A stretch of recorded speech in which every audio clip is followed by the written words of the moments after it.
Hello, and welcome to the SGA Candidate Informational Presentation video. My name is Alfred Dozier IV, and I have the pleasure of serving as Student Government Association Election Commissioner. If you're watching this video, then that means you're interested in potentially running as a candidate for our upcoming SGA spring elections. I'm so excited that you're interested, and I hope this presentation provides all the details you need to solidify your decision to run for an SGA elected position or not. Remember, this presentation is optional for potential candidates, so without further ado, let's begin. In this presentation, we'll be covering everything you need to know about SGA, including what we do, our organizational structure, what are SGA elections, how they are ran, how you can run, and lastly, ways to contact us, the SGA Election Board, as we are truly your best resource for election information and clarity. Now, what is SGA? The Student Government Association, or SGA for short, is the official voice of the undergraduate student body at our university. Similar to a high school student council, but on steroids, SGA's job is to serve undergraduates through programs, initiatives, and advocate on behalf of students to university administrators. SGA is structured after our actual government and consists of an executive, judicial, and legislative branch, as well as an election board. Membership within SGA is open to all undergraduate students who meet our eligibility requirements. And across SGA, there's a plethora of different positions and roles. As I like to say, whether you're a political science student, graphic design, or even linguistics major, SGA has a place for you. Like other student government organizations across the U.S., SGA has a standing constitution, bylaws, and election code, as well as other documents that explain SGA rules, regulations, and procedures. A little fun fact, SGA is made up of and run entirely by students, and funded by students like yourself. Now, let's get a more detailed view into SGA's various branches. The SGA Executive Branch consists of an Undergraduate Student Body President, or SGA President, and Undergraduate Student Body Vice President, or SGA Vice President, and any appointed or hired member/staff. This is usually in the form of an executive board which assists the President and Vice President with SGA responsibilities, initiatives, and events. The SGA President is the Chief Executive of SGA, Chief Spokesperson, and representative to the student body on behalf of administration, faculty, and outside entities. But in more simpler terms, the SGA President's job is to chart a path for his executives and members to follow to achieve SGA's goal of advocacy and representation for the student body. The SGA Vice President is the Speaker of the SGA Student Senate, which is a legislative branch of SGA.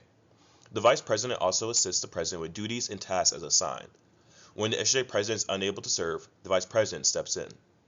The SGA President and Vice President are popularly elected by undergraduate students during regular spring semester elections. So, if you're wanting to run for President or Vice President for the upcoming academic year, you'll be running for the 2026-2027 academic year. The SGA Election Board is also hired by the SGA President. The SGA Legislative Branch is composed of the Student Senate, which is run and managed by the Vice President, who's the Speaker of the Senate.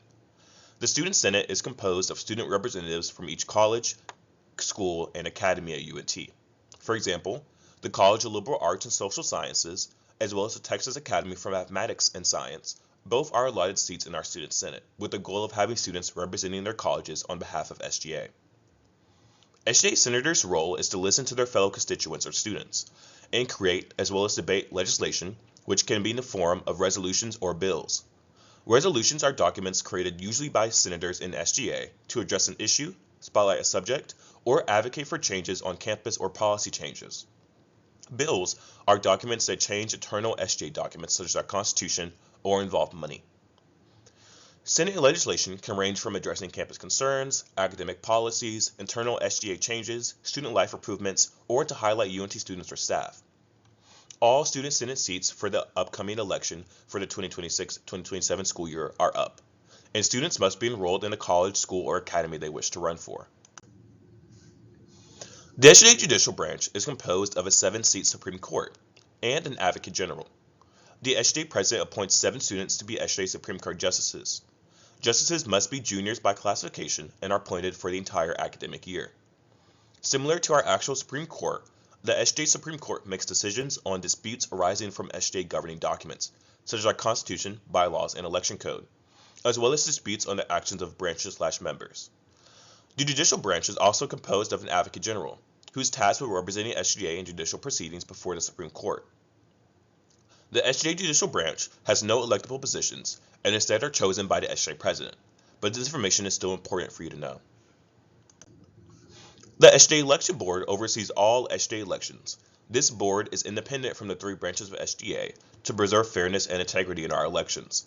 The SGA election board is led by our election commissioner, who is assisted by a board of students. The SGA election commissioner is appointed by the SGA president, and then the election commissioner chooses their board members.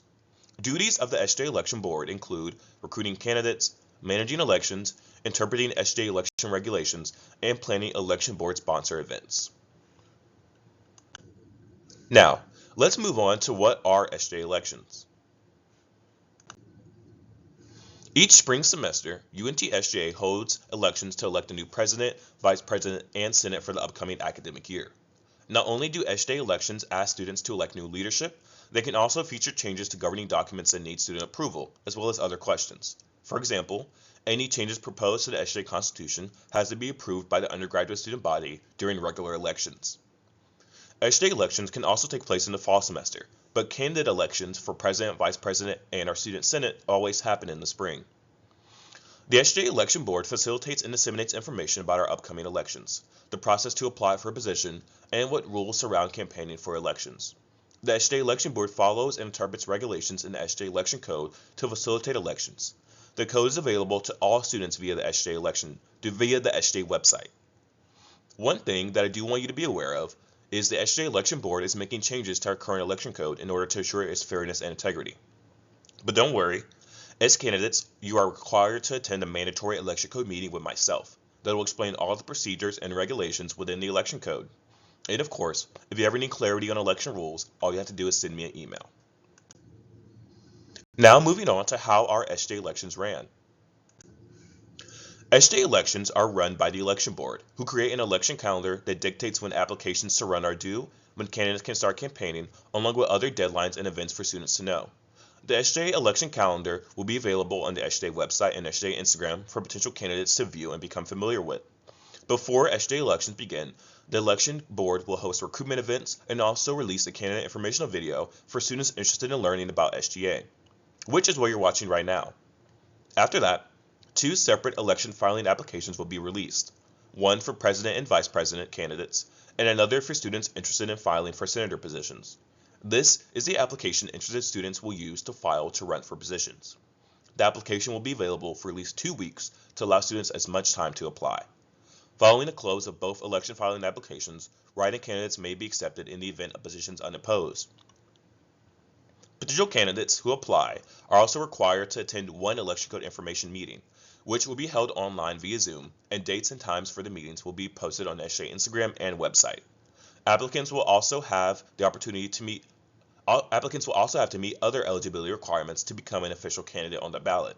Candidates who are eligible to run will be informed of their candidacy by me before campaigning for elections officially begins. Once candidates are informed of their status, they will then be able to campaign according to election guidelines on the dates set forth in the election calendar. Throughout the campaign window, the election board will host events to spread the word and provide candidates opportunities to meet with students. Candidates are compelled to campaign outside of SGA election-sponsored events. However, they see fit, while being sure to follow the rules and regulations for campaigning listed in the election code. After a period of campaigning, voting will be open for students for 4 days. Candidates are still expected to campaign during this time. Campaigning and voting will officially end according to the date set forth on the election calendar, and the results from the election will be announced the following day, pending no election code violations are received. Now I'm going to pause for a second, because throughout this video you've heard me mention an election code, and you're probably wondering what specifically the election code is. The SGA election code is a document that all candidates are beholden to. The code explains the rules, regulations of SGA elections, including what are SGA elections, what is and isn't allowed, the process for candidacy, what candidates are and aren't allowed to do. Essentially, the SGA election code is like a master document of everything you need to know about SGA elections. And this code also has policies and guidelines about what happens if candidates are caught breaking any rules or regulations.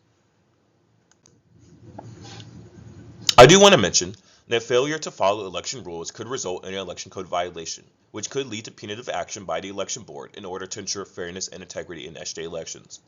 And any student can submit an alleged election code violation to the SGA election commissioner, at sgaelections@unt.edu for the board to deliberate on. Okay, we're almost done. Now that you know how SGA elections are run, I'll explain the process for you to run as a candidate. The first step is to learn about SGA. If you're watching this video, then you're clearly interested in running. Whether you've been a member of SGA, was one in previous years, or have never been a member at all, becoming knowledgeable about our organization, rules, and procedures is essential. If you're interested in running, it's also important to know your why. Why are you interested in SGA?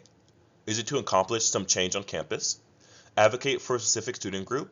Or maybe you're interested in politics after college? To put it simply, if you don't know your why, how are you going to explain to students about why they should vote for you?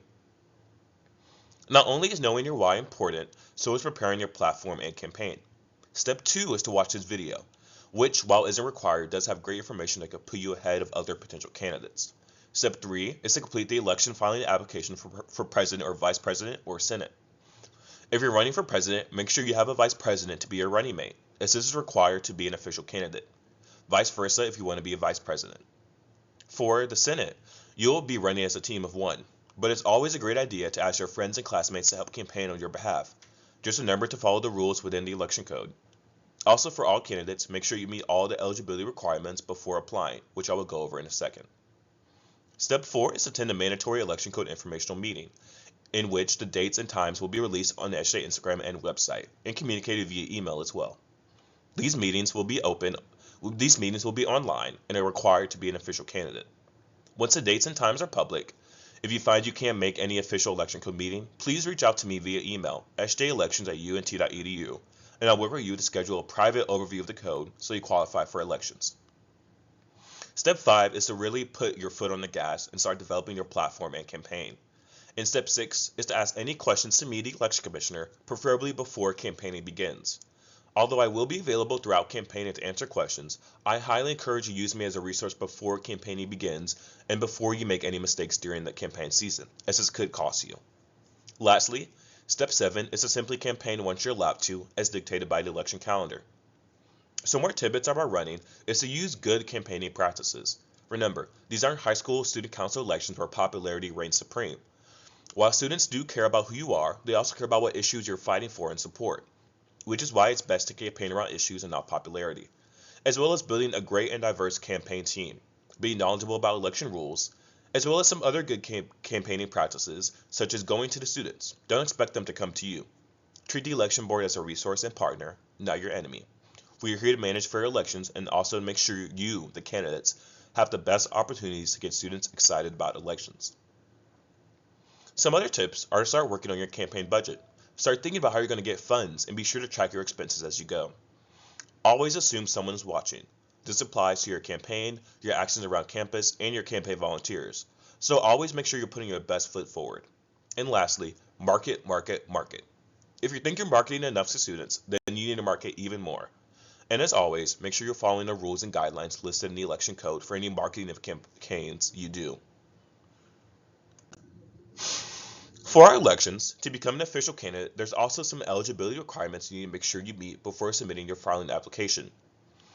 The only appealable requirement is our GPA requirement. For more information about GPA appeals, please email jeremysipple@unt.edu.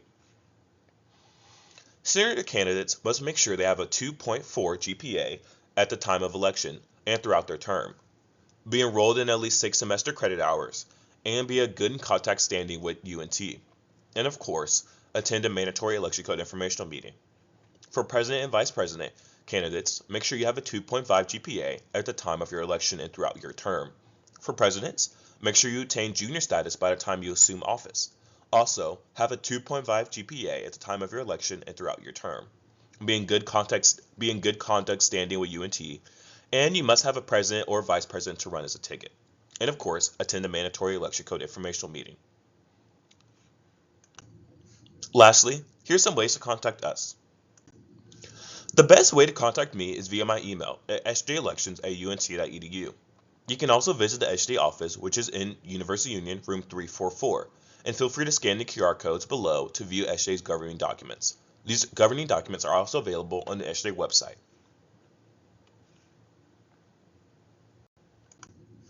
And that's it. Thank you for watching. And please, if you have any questions, email sjlections@unt.edu. I can't wait to see your application, and I can't wait to see you on the ballot this spring.